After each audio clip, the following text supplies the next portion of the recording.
How are you? Hi, how are you? I am here. I am here.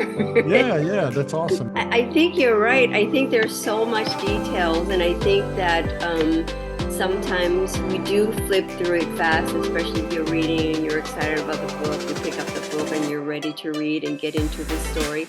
But I think that, obviously, if you're familiar with comic books, there's so much detail and so much work in it.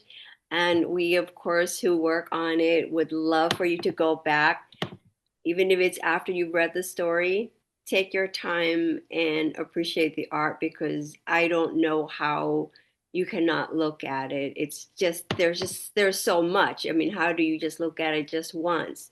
You have to go back and look at it again. And don't make them perfect. I hate perfect teeth. And those of us who work on it appreciate that. Well, I'll tell you one other thing I do. And apparently, I'm not the only geek who does this. I will soon find out. Just in case you think it's weird, but I'm sure you'll be on the same wavelength. As you smell the pages, I'm paying an arm and a leg for your services. you smell the pages. There's just something about a comic book and or a hardcover, or even especially an absolute edition. There's just this Yeah. rich, The ink. yeah, it's like adventure awaits when you smell it, you know? It just puts me in a spot. You're So, not the only one. I've heard that many times before. I think sometimes people, that is the first thing that a lot of people do, open it up, face right into it, and seriously. just soak it up. Yeah, And yeah. it kind of brings me back to school, like elementary school, when you get we used to order those books on Scholastics, and you get Mhm. when the order comes in, you open up the book, and it just has that. Mhm. It's That fresh publisher smell. Yeah. yeah. It's I think it's wonderful. I don't think that's weird or odd or bad in any way. I think it's wonderful. I love Part of to the hear that. experience. Right, right. Yeah. It's almost like you could smell the pencil, you could smell the ink, you smell the color, and it's almost as if there was just one issue of that in the whole world and it's in your hand. So, There is. That's it. It's the only one that exists. It's the one that's in your hand. mhm. Um, and I've heard from another editor who, in the old days when we actually ship original boards to into the main office, Like and FedEx and whatnot. Yeah. exactly FedEx, and the editors would get it, and then they take it to production, and they do the whole scanning thing. And I know that one of the editors, and this is, like I said, hey, we're all a little different, but one of the editors says he actually looks forward to getting the originals. And he says, I can still like smell, he goes, is it weird that I can smell the page? I can almost like smell everything about it. There's like maybe coffee spilled or a little bit Mhm. of ink or, or even like just the I don't know, the natural oils from the artists themselves, Mhm. but it's there's something there. So I think it's that feeling of connection. You feel like that moment, whether it's the published book that you have or original art, if you go to conventions and you pick up the original art, it feels like you're connected. You're literally physically connecting to the story, connecting to the people who put work into it and time into it. And I think that's a wonderful thing because I think that that's how you make it like personal to yourself. Okay. Well, I'll tell you, you've worked with Jason Fabic, right? Haven't I you? have not I actually. thought, oh, I'm sorry, because I was like, I told Scott, I'm like, I swear she did like New 52 Justice League at some point. I did none of the 52s. I have wanted to work with Jason, but our paths have never crossed. And Okay. yeah, he has reached out before, and it's, as always with publishing, it has everything to do with timing, because we're not always available at the same time. So, Sure.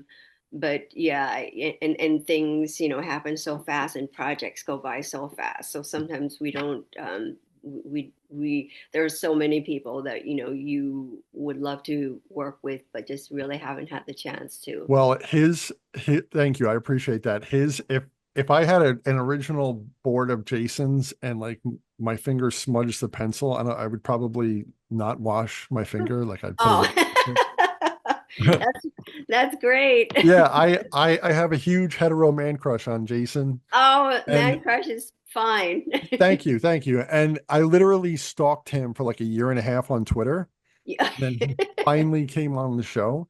Yeah. And what a Super delightful nice guy. fellow. Yeah. Really cool guy. And I told him, I was like, listen, I know I've stalked you, and he smiled because he knew what was up. I was like, I'm so Yeah. grateful to have you on. And yeah, he was his art. He's my favorite artist. I've seen you work on Jim Lee stuff. So up until Jason, like Jim Lee was like, you know, primo, especially for Batman. I'm a huge Batman fan, as like anybody else almost. And Jim, when he did Hush, it was like mind blowing. Like, oh my God, this is a moment in time. This has to be chronicled. You know what I mean? It was amazing. And so, but once Jason got rolling on Batman, I was like, wow, I've never seen anybody do art like him. So Yeah, no, and it's nice to have the opportunity to like to if you have like an artist you absolutely love, and of course a few of us have heard the name Jim Lee before. Um and and Lee. yeah, may have heard his name before, Um, and it's it's nice for newer artists to be able to come on and be able to transition into books or titles or characters that that he's worked on, because I think that it, well, amazing. It's amazing that you would be able to come on and pick up on characters like that, especially after an artist like that. So I'm sure that for a fan, you can't stick to one artist your whole life. So to be able to find another artist that you love just as much or differently, but to have that variety and to be able to shift and move with artists on the different projects they go on to, it's I'm a groupie. I'm an artist groupie. that's Uh, good. That's good. yeah. I don't Uh, think artists would ever mind hearing that, because obviously, our livelihood depends a lot on the loyal fans. Yeah. So you've been, this is your 30th anniversary, is it not? It is not mine, but it might be Wildstorms. But yeah, I Okay. came on way a bit later. Is my thing a little dark? no, You look actually, your okay. camera is great. I look super pasty Brian both is ways. a little light. Oh, okay. So the DC fandom database apparently has it wrong because it said you began in 94 working for Image. Uh, That's not true. you know what's funny is I actually I haven't done it, but just recently, it's funny that you mentioned that. I did I did the thing. I googled my my Who am I? I'm to Sandra. see Yeah. to Who am I? see if there's actually an artist profile, and I read it and I said, "Well, that's wrong. That's wrong, Mm-hmm. and that's wrong." Mm-hmm. So, do not believe everything you read on the internet, Oh, because believe me, I've been solidly chastised by prior guests for the same. yeah, I read it and I'm like, "No, who wrote this?" Okay. All right. I have to get it while it's hot because otherwise I'll forget. But Yeah. we ask pretty much every guest who appears this question. Hmm. Now, I did want to preface this. If there's anything that you want to share that you don't want us to share, then let us know. We'll cut it. Yeah. But like we've asked certain guests and they'll tell us something and we cut it out, but it's just fun to know, right? Yeah. So, having worked at Image Hmm. at that particular time, Hmm. I'd assume you've met Rob Liefeld. Uh, wait, are you leading to a story that you may have read?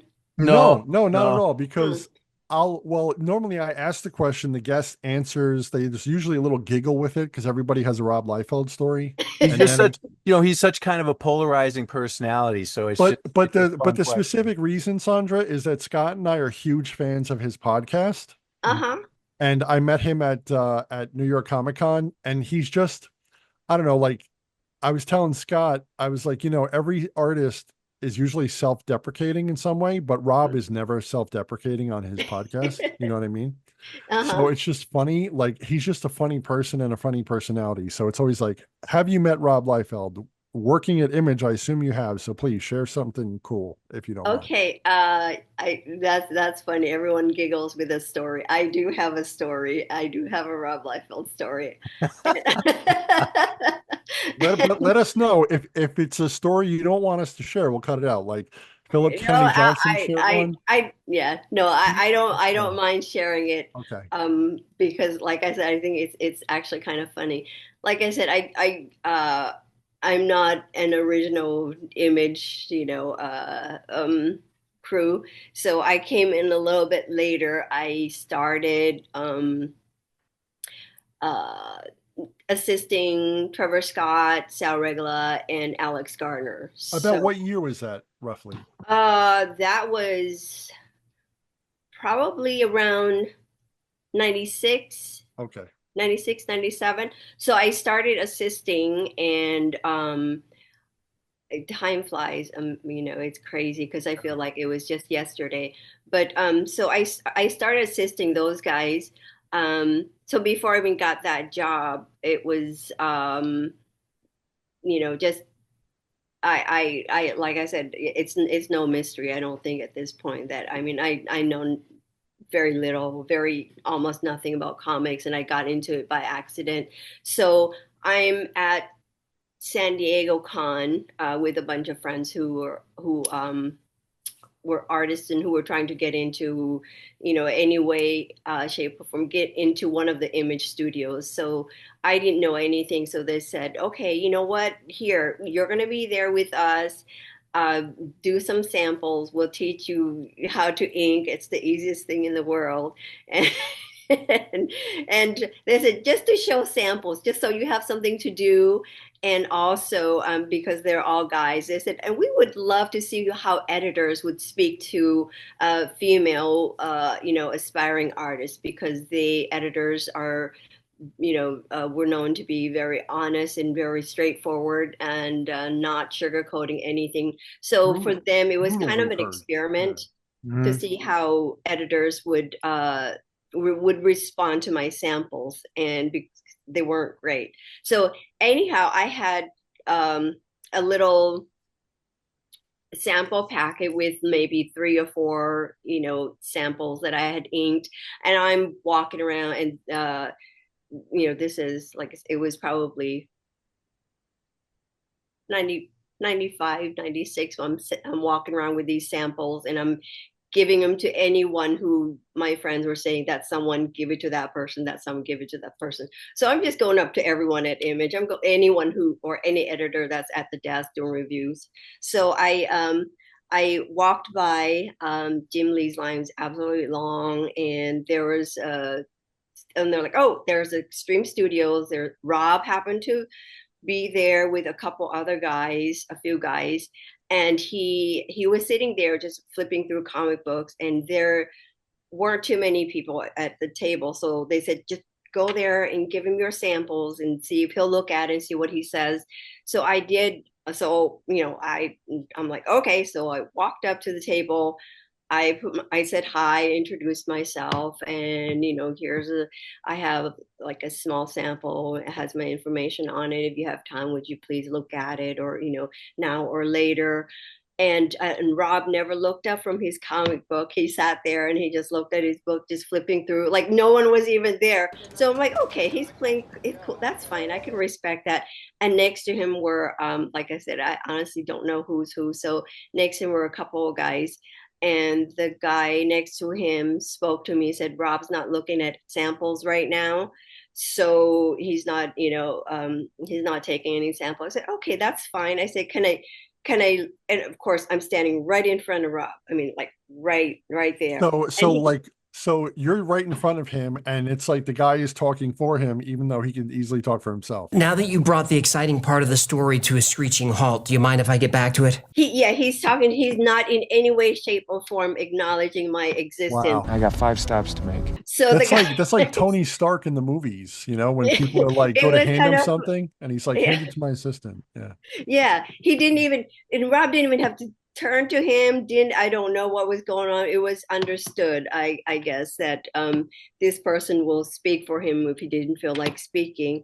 So So the guy says, forgive me, guy who said this, but I said, okay, that's fine. And I'm well aware, like they need a break. They can't be talking to everyone. I'm well aware and I can respect that.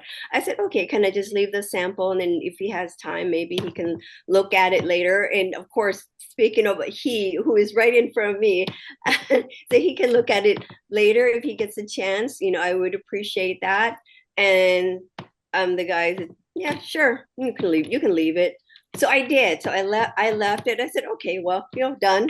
So maybe 30 minutes later, I'm walking around upstairs in the halls where they're doing all the panels. So I'm walking around with my friends, and sure enough, I'm like maybe 3 feet behind Rob and his group of friends, his buddies, and I can hear this conversation going on. And I only caught this short section, and he has his pack, and he goes, "And this is the kind of shit we get." Excuse me. This is the kind of shit we get at these things. And he walks by the trash and tots and pitches it in. Was it yours? It was mine. Oh my goodness. It was mine. So I'm like, this is such a great story. And I walked by and said, oh, okay. So I guess that's never going to be looked at. It's definitely a funny story, because what are the odds that, like, I'm walking right by him and I hear that little section and he literally calls it shit. And it probably was, but I'm sure he never even looked at it. So conclusion, my odds of getting a chance at Extreme was shot. So you didn't work with Rob, but you were at Never. Image and worked with like the other guys, like maybe Silvestri or Never. There's I have, well, I worked at Jim's studio at Homage, so excuse me. So it was I think Mark was there for Mark and Jim had shared studio for a little bit when I first did like the studio tour. I'm getting over a flu or something, so I constantly have to drink. no, feel free. Feel free. Okay. So I'm hanging on every word right now. So I do have a funny Mark story too. But share that one.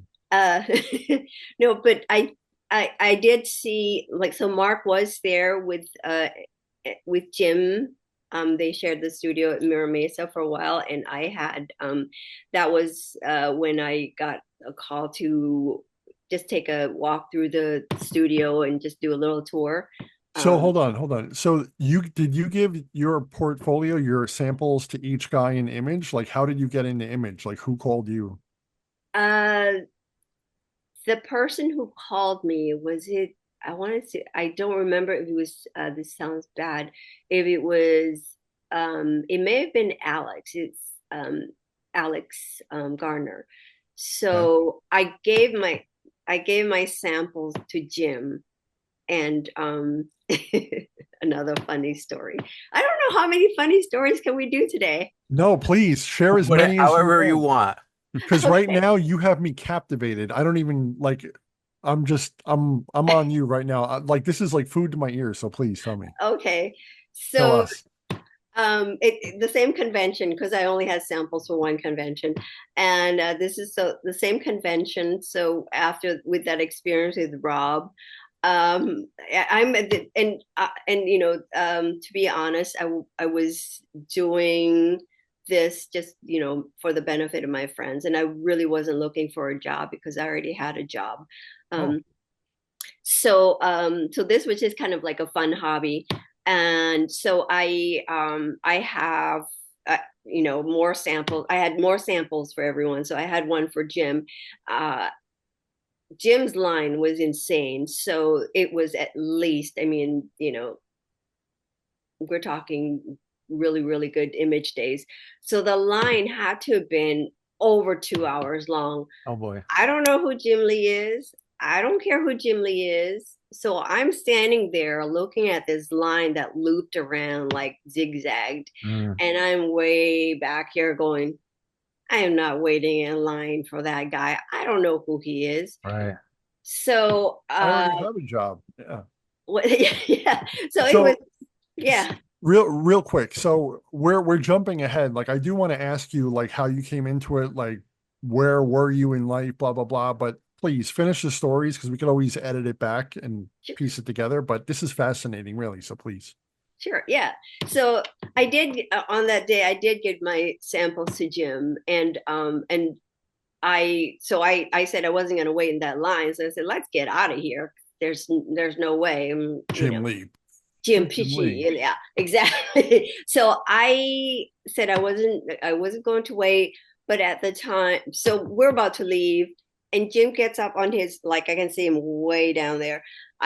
He gets up on his chair, and Jim's great about this. So he gets up on his chair, behind the table. He says, I don't remember exact words, so this is not a direct quote.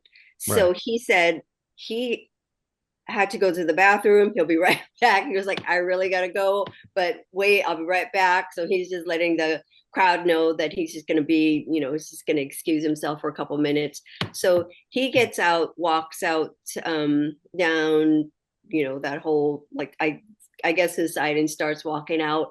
And I'm like, perfect. So you stalked him to the bathroom and gave him your sample? I did not go all the Oh, way I to was the gonna say, bathroom. that's No, awesome. That's so awesome.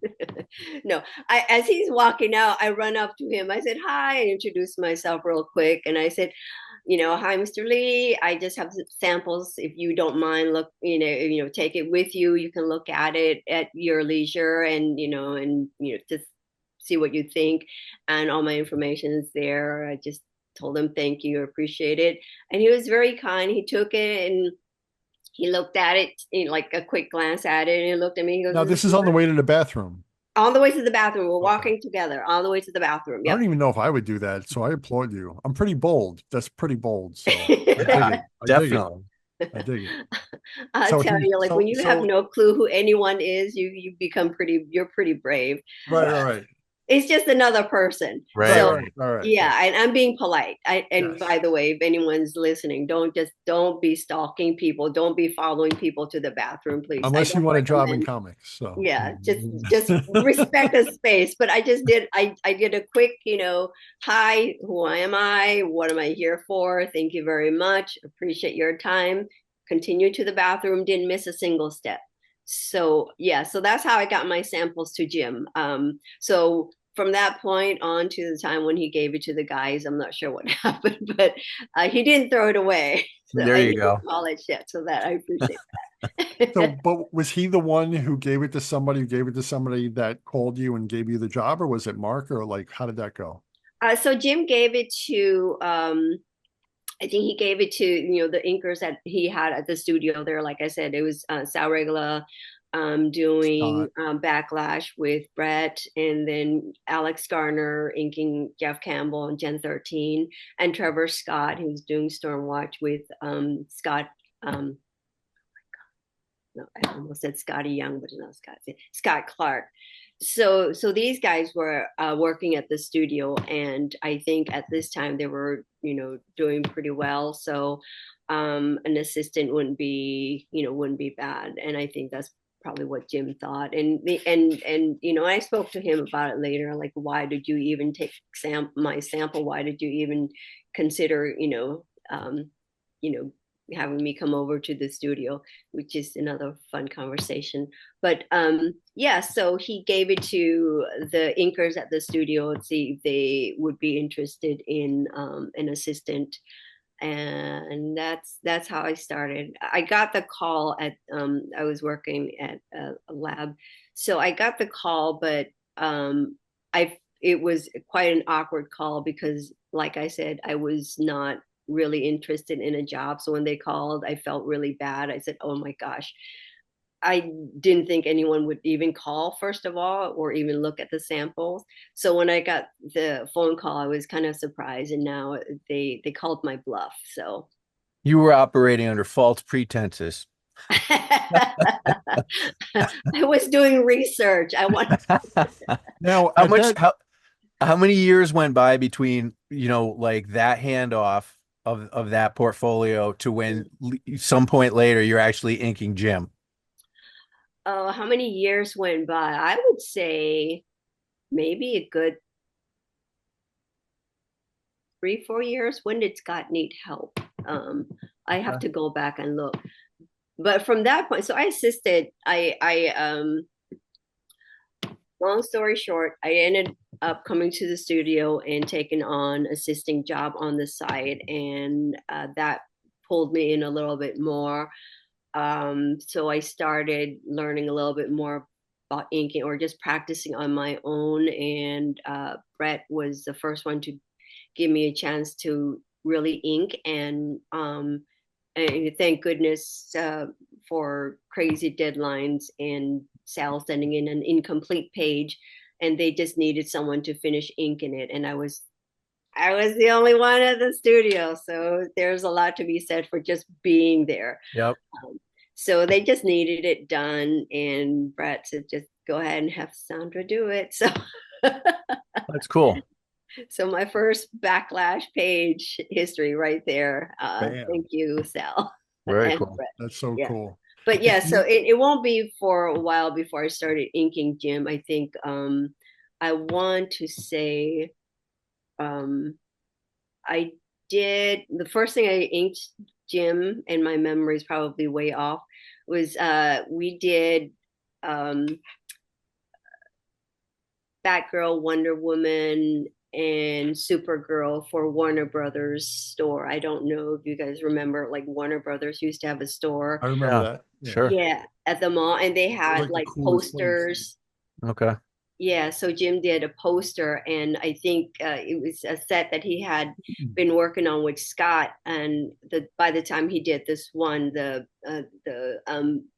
Women of DC, I think Scott had to take off for some family stuff, and guess who was there? Me. I still so Jim had said, "Oh, give it Very to good. Paul." Yeah. So I got a chance to ink a poster from Jim, and it was straightforward, just all figures and no background or anything. So I want to say that might have been the first time I inked Jim. Yeah. Okay. Wow. Interesting. Wow. Now, Interesting. at that particular time, was it like raining money? And it was like, wow, you could be an inker and make all this money. So you left your regular job and went there? Like, because Rob talks about it like it was Shangri-La. And I know it was really good, but he like the money was hand over fist. I think the money was good. Like I said, I came in a little bit later. So this is where like the joke that I've made many times is that I got to the bus stop as the bus was leaving. So I got to see it, like how great it was. But by the time I got there, it was just, No, I understand. more bus exhaust than the sweetness of the bus ride.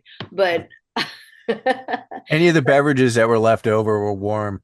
Oh man, I got all the old jacket. It was, like the Homage Studio jacket they had. It was like 10 sizes too big, but I snagged one, and That's cool. the little hat, all that sweet stuff that they had. I kept all that stuff. Fun. So I got to see a little bit of it. Like I said, I was assisting the guy, so I definitely knew how much money, how well they were doing. And, I think one day Jim came to the studio and said, "Okay, let's go car shopping." So they all took off and went car shopping. And I think they all came back with a car. Oh, dear. I didn't get to go to car shopping. Oh, well. Maybe next I time. know that things like that have happened. Which,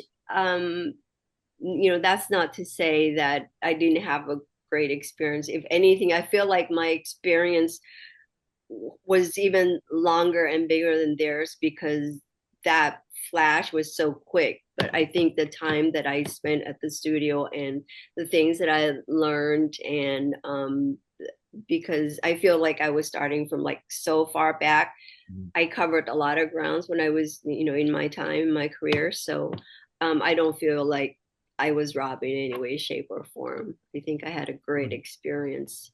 That's cool, because it would be easy to just be resentful and be like, man, and like kicking yourself, like, oh, I got here late. Why couldn't I got here first? Blah, blah, blah. So You said you had a funny Mark story, so I want to strike while the iron's hot. What's the funny Mark story? Because Rob, hold on. Let me tell you real quick. So Rob, when he talks about Mark, he has a huge man crush on Mark Silvestri. He's like, Mark was drawing Conan, and he was basically drawing himself, and he had the hair, and he had this beautiful girlfriend and a Porsche and a house on the beach and Lived the on, ex. yeah, Malibu or Yeah. whatever it was. So we have this, and then Scott and I have seen Mark like as he looks today, but like he made it sound like he was like like the sun shined on Mark all the time. Yes. So please share. Well, it doesn't the sun shines on Mark more so than the rest of us. Because what is he, like 8 feet 10? He's super tall. Is he? Yeah, he's well to me. I'm super short, so you can imagine the contrast. Gotcha. But I think it and I take everything with you have to take everything with a bit of humor, because sometimes I think when people deliver, they may not um, realize how it sounds. Or you can take everything in a bad way, or like I said, or with humor. I Mhm. like to take it with a little humor. Sure. But so I think I was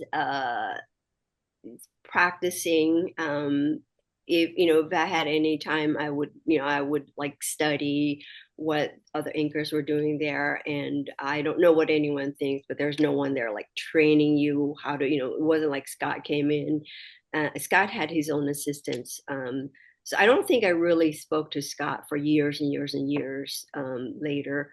Um, but so no one really trains you. So if you want to learn anything, it's pretty much on your own time, figure it out yourself. And I wasn't one of the interns where Jim would work with the interns, where he'll come and he'll have sessions with the interns and maybe review their work and give them some tips and stuff like that. I wasn't an intern, so I never really had that. Hmm. But okay, while I'm here, I have all this amazing stuff around me. Let me see if I can learn a little something. And I'm the type of person who learns better on my own. Like I have to figure it out for myself. That way that's how I learn.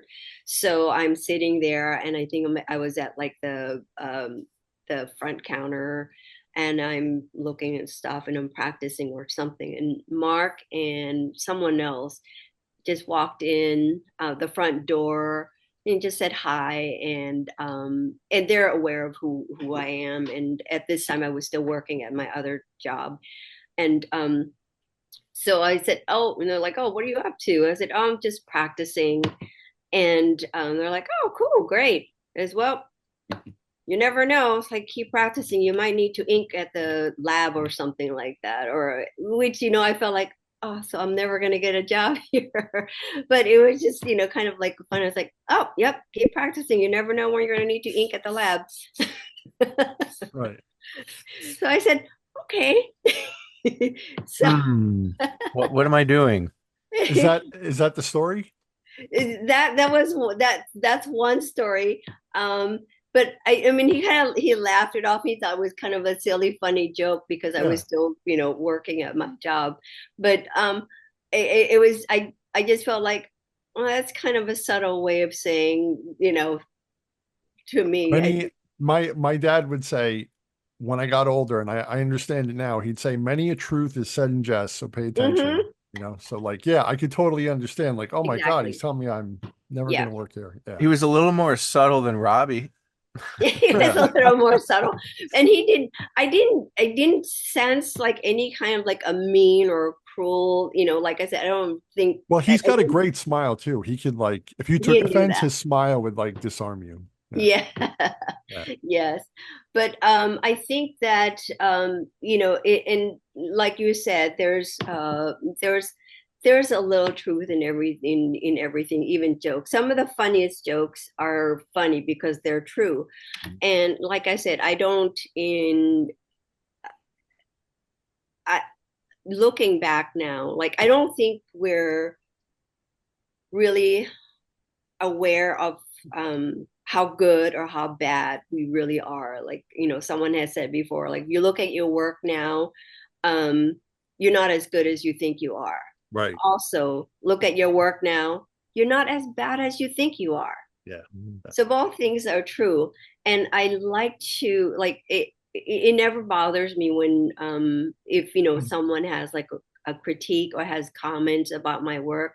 You have to consider those things. And I think that in a healthy way, consider it everything, take everything with a grain of salt. Is it something that I could work on? Because they might, the hurtful truth might be helping you a lot more than you realize.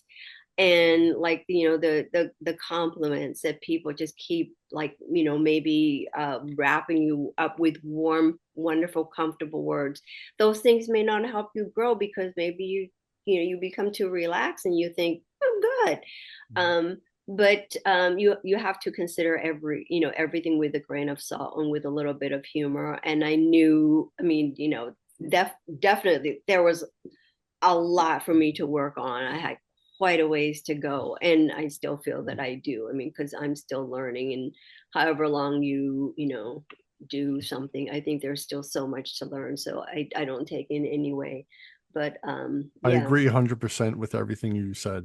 yeah. 100%. I must tell you though, if you ever need people to, like Scott and I could stand on one side of you and just be like, Sandra's not talking to anybody today, and just give us, Not looking at give us a not free looking at ticket to like New portfolio. York Comic Con. We will be all about it. Be like, nope, nope, Sandra's not Nope, talking to she's not speaking to anyone today, and no, I but she's right there. Yeah, but she's not speaking to you. yeah, Okay. You're not hearing Talk me. to yeah. one of us. You can talk to one of You us. don't exist at this Yeah, at yeah. this time. Oh, Yeah, I think that that would be a funny scene to recreate, but I honestly I I don't think I could not do that. Even just thinking about it now, I'm like, I feel my heart breaking for the person that's standing right there, because the amount of effort and time and the courage it takes for someone to step up to a table and be right in front of another person, um, you know, just totally vulnerable. Well, Um, it's kind of like asking someone out and they're like, what?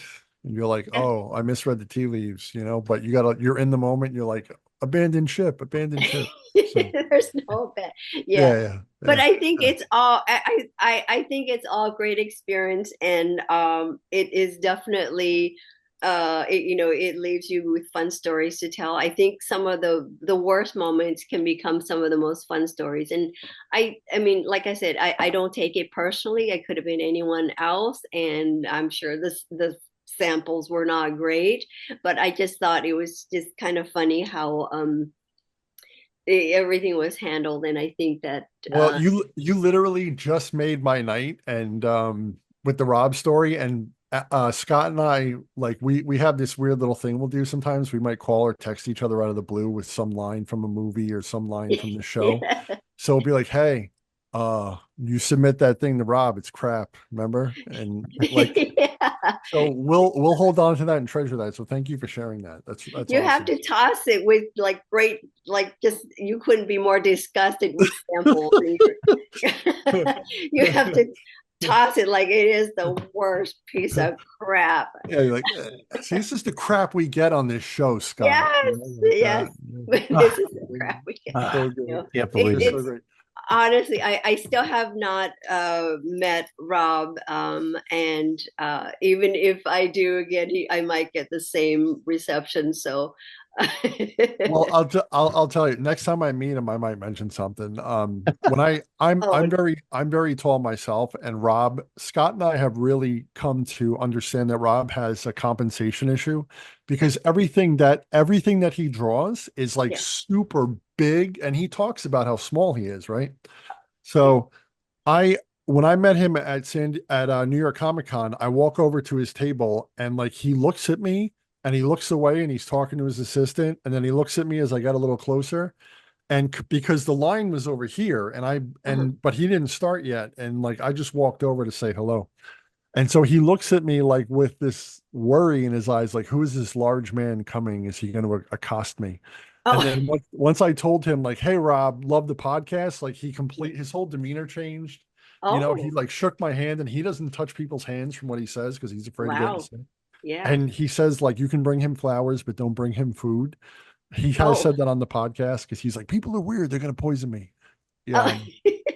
So like his whole demeanor changed once I, talked about his podcast because he's got little man syndrome. But anyway, Oh, well, I think when I stepped up to his table, because like I said, I'm a shorty, so I think he was sitting down, so we were you're a probably shorty. He's a shorty. What is he like? 5'5", 5'6"? What are we you were like? I 5'1"? don't know, we were probably eye to eye, but I guess time, like at the time, like I said, Image was huge, Rob was huge, and You got, and tell us about your image tattoo. No, I'm oh, joking. my Image tattoo, Yeah. I have Because one. because image was so like big, you're like, ooh, tattoo. I'm being silly. I'm All being the silly. assistants had to get one, huh?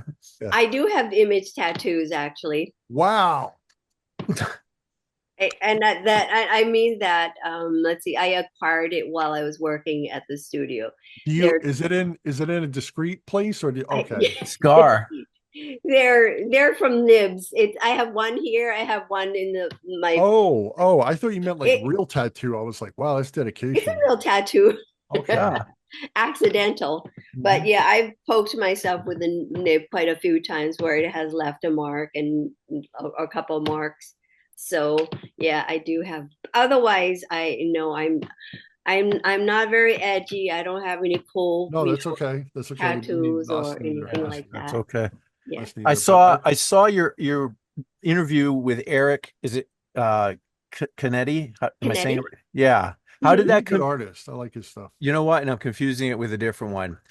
I also watched one of your cats on your channel where you were working on a commission Mhm. and you showed the edge of it because you didn't want to give away the subject matter. Mhm. Did Yeah. that get finished and how did that work out for you? Oh yeah, that's finished, and I sent it to the owner of the commission. I don't like to show the whole thing because I want the Sure. owner to be the first one to see the Yeah. whole piece Under. all That's complete, and beautiful. especially Yeah. with Yeah. that particular one, it was loose, so he was commissioning for finishes. Uh, so the what he sent me, what he's getting is, it will be a little bit different. So I wanted him to be the first one to see everything, but I didn't mind showing like little stuff. Yeah. So So was everyone pleased with it? Were you happy with the work? uh I, if I'm putting you on the spot, we'll As just happy as drop the happy whole can be. thing. no, So, no, I'm not. He was very happy with it from what he told me. He was very yeah. happy with it. Jim was happy with it because I sent a picture to Jim just out of courtesy. I think if I'm gonna butcher someone's stuff, at least I can do is send it to them. Okay. But I'm happy. I say it this way because I always hesitate. I'm happy with it. But with I've never been like 100% happy with something that I've done. I've never looked at it and said, that is amazing. I am so done. That is so good. Well, I've good for not had, you though. I Good yeah, do for that you, when I right? cook. I do that when I cook. oh, Well, mm, cooking is maybe even, one thing, yeah, even cooking, it would be like, yeah, it was pretty good. That was pretty good. But but it always, I mean, not in a bad way, but there's always, for me, like every piece is like it's almost like it's a lesson. It's a learning process. I try to learn as much as I can, and of course, with that comes the what could I have done better? What I sure. did what my intentions for this is it like what the result became, or did I fall a little short? But it's always like a living thing. It just does its own thing, and I kind of have to go with it because what I start off doing may be slightly different from what I end up with, because it's like going down a path. Maybe you see something interesting and you're like, how about this? Mhm. So that was kind of a long answer to that question, No, but that's okay. am I happy. get it. Yeah, I am happy with it, and I think it was wonderful. But every time I look back at something I've done, I try not to linger too long because I want to. Oh, maybe I should have done that. Oh, this would have been better this way. so I try to finish it and move on. But in general, I'm pleased with it. Cool. Yeah, good, good. What projects are you working on now, or do you have anything in the hopper that you're looking forward to doing coming up, or what's going on there? I'm taking kind of like a different schedule these days because you really cannot do the the old schedule that I had before. It was constantly, not regular sleep if there was sleep. And you once you get on a project, you pretty much you jump on, and whatever it does, you kind of go with it. So I'm trying to do a little bit more of like a human schedule, where I can, if I'm sick, I can take time off, which wasn't always the case. So right now I'm kind of enjoying my time. I have a couple things that I'm working on and talking to some folks about, that I'll be starting soon, but it won't be like the regular monthly, DC or Marvel book or anything Okay. like that. But I definitely want to start doing work where I can take my time and feel like I'm not just trying to get this out the door to the printers Mhm. just to get the book done. Yeah. Well, it's So nice to be in a position in your career, and I would say probably you've earned it. So it's nice to be in a position where you can do that. yeah, I think it's worked out well, but I don't think that, like you said, it's definitely something that I couldn't have really predicted. I thought that I would just be doing monthly books forever. Mm. And but when you get a little bit of a break, a little room to breathe, you think a little bit more. If you're constantly on a project, you just jump one to the next, one to the next. There's really hardly room to even breathe, much less even think about what you want to do. But I put so many things on the back burner where I would love to do this project, or I would love to work with this person, or I would love to explore this territory. And you put those things on the back burner. There's only so many back burners. True. And I think at some point, like you have this longingness to get to it. And once you have that little window, you feel like, okay, I think I've done enough books. So now it's more like a personal growth and more of, you know, um, projects that you would want to do for your own. Mhm. In Not that I don't enjoy, I enjoyed like everything I worked on, but just out of your own curiosity. Mhm. So I think those are the kind of projects that I'm looking forward to. And like we're talking about Jason and not having had a chance to work with him, and there are so many people I haven't had a chance to work with. I would love to work with, figure out what maybe I want to do on my own. I would love to explore that. So there's so much to do. There's so many possibilities. And I love the little, YouTube channel that I have. And it's kind of fun for me to connect with people. As an inker, you don't really get that opportunity. And I don't go to too many shows, which I plan to remedy that as well. So just Cool. a little bit more of that connection I would love to explore, and less behind the desk. I found your channel, the Ink Monkey. Wow, I so appreciate that you made a video about erasers. Like that because it's super important. It's the little things. It really is. And I was like, wow. And I knew you were going to be cool when I saw you post that video. I was like, yeah, I got to. So The Oh, one that caught my curiosity that I'm gonna have to go back and see is the one about whiteout. that's basically erasers. That's the more another version of erasing. And I think that, that's funny that you both like those, because I think one of the questions that I um, got quite often was, what do you do if you make mistakes? Then they saw it. And my joke for the longest time was, mistakes. uh, I don't know. I'll let you know when it happens. I do appreciate people watching, and I think that's an opportunity for me to answer a lot of questions or address a few things that over the years I hear or people have curiosities about, and I just really haven't had a chance to because not everything is a quick answer. You can't, it's not like just a quick answer I can throw down on Instagram or anything like that. But I mean, I can, but it's kind of like, Well, useless. I think I could see you were talking about wanting connection or getting more connection, and I think you've been successful in achieving that with what the content you've been putting there. So it's working for you. Oh, good. Thank Yeah. you. Thank you. I appreciate that. And Yeah. I I saw hope people find I it saw helpful. the video. I watched a few minutes of it. The one you did, I think it's like 5 years ago, the one where you were inking Jim's Wonder Woman Hmm. on the board. Oh, yeah. And you were like, "Oh, I'm so terrible at this cross hatching." Now, to me, cross hatching is I'm just putting a line through this other line and I'm Yeah. following his lines. Yeah. And I really want to understand the art of Yeah. inking because Rob, even on Rob's podcast, he talks about like Terry Austin inking John Byrne and how some people's lines don't match this. Where to the naked eye, to me, Hmm. and I think I speak for Scott too, like we might Hmm. notice it a little bit sometimes, but for the most part, it's like I wouldn't really know who did what. Yeah. As far I as I started buying comics when John Byrne was on the X-Men. He'd been out for about 6 issues, and I started Hmm. finding him in the so 75 or 6, whenever it was.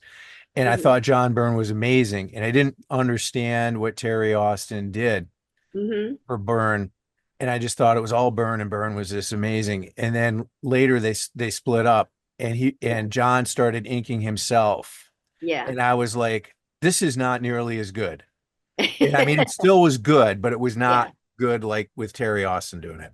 Yeah. I And I think there's that, I mean, that kind of nails it. And I know that, everyone has their opinions and their jokes about inkers, but I'll say that it's not that you don't like inkers, you just don't like bad inkers, and this goes the same for pencilers who I don't want to work with, an inker. They suck. No, you got a sucky inker. So I think that it's a job where if you do your job well, it's seamless, it's beautiful. You're not gonna be like it's not going to be noticeable. It just looks like that's what the pencils look like, but just Mhm. darker and more beautiful. You'll notice when you have a bad inker, and you'll is it notice. because like the line's too fat or some like what is a miss? No, I think that, I mean, you're trying. This is one of those things where we're trying to simplify the answer. I think the solution, or not solution, to, to really describe it is that it, you know, with the jokes, I mean, you're just tracing the lines, it's all there. It isn't really there the way I see it. This is just my take. So, Mhm. Yeah, yeah, please, please, this is please. this is my take on it. You really have, when you get your pencils, it could be loose, it could be tight. So what you have to do as an inker is all the really um minor, like little subtle stuff that you will do that will accumulate.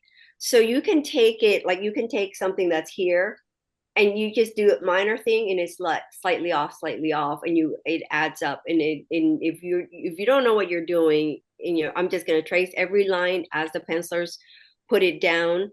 um you really can't do that. I feel like you have, when you get the pencils, you have to look at it, understand what's going on, um and really, in a way, you're redrawing the whole thing on right on top of the page. Because if you're just sitting there and tracing and following the lines, it becomes dead, it becomes flat, you lose a lot of energy. A lot of energy is accumulated with like little small subtle things. If you're drawing like a nice energy line, slow, and they're not very confident lines, you lose so much energy. And you do enough of that, you do, and whether it be like the line weights that you use, and you have to think about, do they work together? Like if you're doing like a figure with a background in the, and you're using all fat lines, everything just becomes like meh, you know And I think that everything that you do, like when you're inking it, you have to go in with the mindset, I am redrawing this, but as this penciler, as telling that story, telling the story that's on the page. Is it an action, something that's um, action packed? And then you ink it with that energy. You do have to. It's so hard to put into words, but Yeah. if it's an action scene, you want the energy. You want, we were talking earlier when we started, that energy to transfer to the reader, that the storytelling, you can't lose it. And you can lose it in this little subtle step right here. You can flatten the art, you can make it boring, you can flatten an expression just by not paying attention. You're just like, I'm just going to replicate the line, retrace the line. No, because sometimes you really have to accentuate that, the facial expression, or that hand, or the energy, or that, the intensity of it. And you don't think that I think if you're an inker, you kind of, if you're a good inker, you get that you have to maintain that or even add to that, because a fist could just be this, or it could be a fist. So it's hard to put this into words exactly, but that's the attitude that I'd like to take, like if when I'm inking. And if you don't have that confidence as you're doing this, like you're going, okay, I'm just gonna make sure I get this line just right, Hmm. and then I'll go and get this line just right. It loses so much. You're going to lose the energy. They're not going to work together. You want that cohesiveness. You want that you're um people aren't going to be sitting there trying to figure out, oh, okay, what's going on. I mean, it will hit them. The storytelling that the pencilers put down, this is where like the pencilers are skilled, like when they have good storytelling and when they put all that stuff in there and it's quick. When you do it in pencils, you can do it quick, throw it down, put it, and you get that energy. But when you try to do, you can't do the same thing with the inks, because obviously if with the pencils, the reader will help finish some of that. But when you put something in ink, it's permanent, it's solid. There's not much interpretation. So you have to make sure that gets interpreted, that gets transferred. And that's where I think, some inkers or beginners can kind of lose it, is that they're just trying to do, like, I'm just going to do this pretty thing. I'm going to do this pretty set of lines. Maybe this shape has this, but I'm going to do these perfect straight lines that will flatten it. It doesn't give it volume. It doesn't give it the, that, that feeling of like bringing the readers in. It's just, here's a pretty picture, you know. And I think these are little subtle things that really matters. And it's hard to, you know, that's hard to teach someone. I think that it has to kind of come from their approach to doing the work, and whatever they're putting down. So it's yeah. I It thought makes of me. another funny analogy. It's like, okay, so you have a surgeon. Okay, Mhm. take it for what it is. It's a story. So it's like you're going to medical school. It's like surgery. It's easy. You just cut into the guy, take out what's broken, or stitch it up, stitch him back, and that's it, right? You just go and cut out what's broken. That's it. I mean, it's like inking the same thing. Well, it's all there, like the body's there, the anatomy's there. You know what's broken in this guy. Go in and fix it. And it's like saying the same thing with what all the pencils are there. You just go in and you just trace it.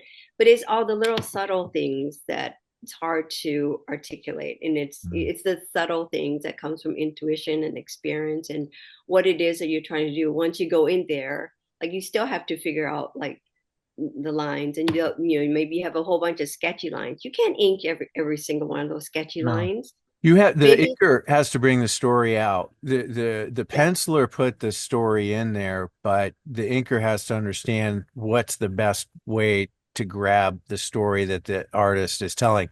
You mentioned in that interview that you were having with Eric, you guys are talking about sometimes, as with any collaborative work, Hmm. the artist and the inker just may not jive. You Yeah, know, it just is like the style isn't hitting or whatever. And it's not that one is good or the other one isn't. It's just yeah, not happening. And so yeah, when you get those bad combinations, you know, it may not be a disaster. It's just not as good as it could be. But when you yeah, get those good combinations, you yeah, know, like the Austin and Byrne thing, you yeah, know, or Jim Lee and Scott Williams, right? Boom. yeah. Yeah. Yeah, Attaboy. and yeah, you're right. I think that's, the other thing that people overlook. I think that there are, you know, two people who work very, very well together. It doesn't mean like even if, if you don't, it doesn't mean that penciler is bad or the inker is bad. It's just not, you just don't necessarily click. Maybe your style doesn't click. You don't think the same way. You don't, because there are some pencilers when I get their pencils, I feel like, oh yeah, here we go. This is going to be fun. I mean, I Mhm. already feel like I know exactly what I want to do. Mhm. And, and the energy is already there. And it has nothing to do with, this is what I want to do. This is me. This is my voice. It isn't that. Once I receive the pencils and I see it, I get excited right away because I know what you're doing. I know what you're trying to do. I see where you're going. You're pointing me in that direction, and I'm ready to go. So there are moments like that, and I think that maybe it takes time to kind of get to know each other. And I've given this advice before. If you've not worked together before, talk. It's like two people getting to know each other. You have to understand what, like, what are you like, what am I like, are we looking for the same thing, do you feel, like, do you get like energy from like one, like just what are you looking for, and can we work together on this. It's the simplest thing, communication, talking Language, out. man. Yeah, Language, a visual That language. is that is so awesome. Thank you for the way you explained it. Like it's like, oh yeah, I know where you're taking me, where we're going. Like it's the energy from the piece.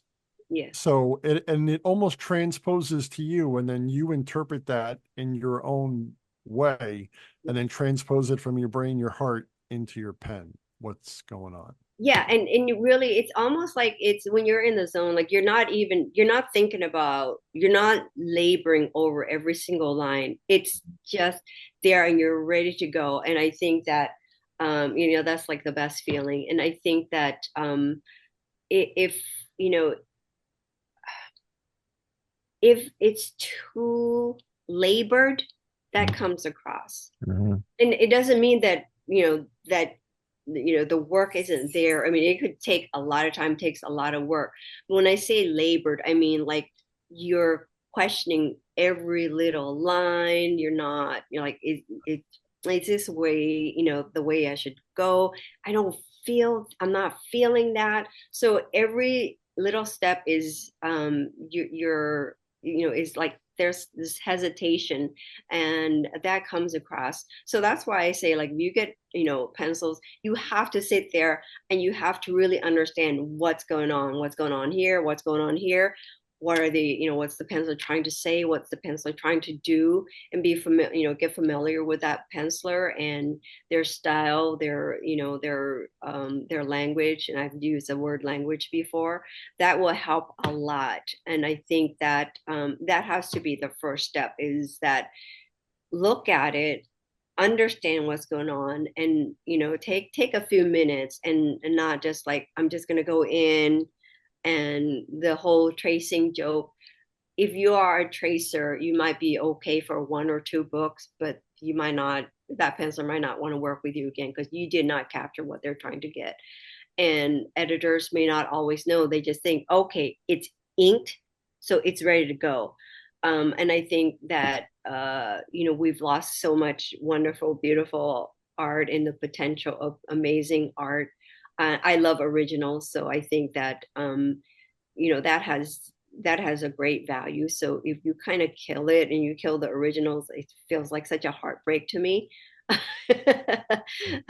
Because again, back to what we were saying, when you pick up an original, like a published book is one thing, but when you actually see a really good original board, I mean, you can feel the ink, you feel the lines, you feel like all the grooves on the page.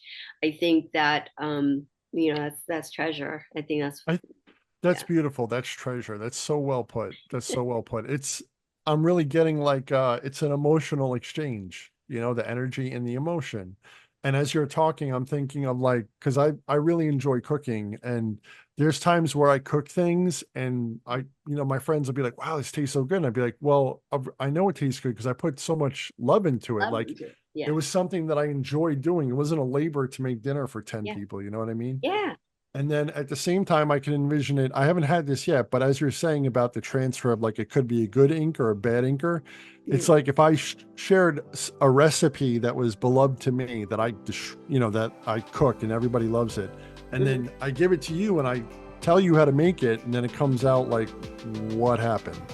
It's not going to be the same. Thanks for being with us tonight. It was super interesting. First Like, hey, interview is free. The second one is going to cost you quite a bit. well, I'll Fair tell enough. you. I mean, even if, hey, have it be an ambush. It'll be fun. Thanks for being a good sport. I would love to meet Rob one day and give him another sample. Thank you. I Very, appreciate very the kind. hospitality.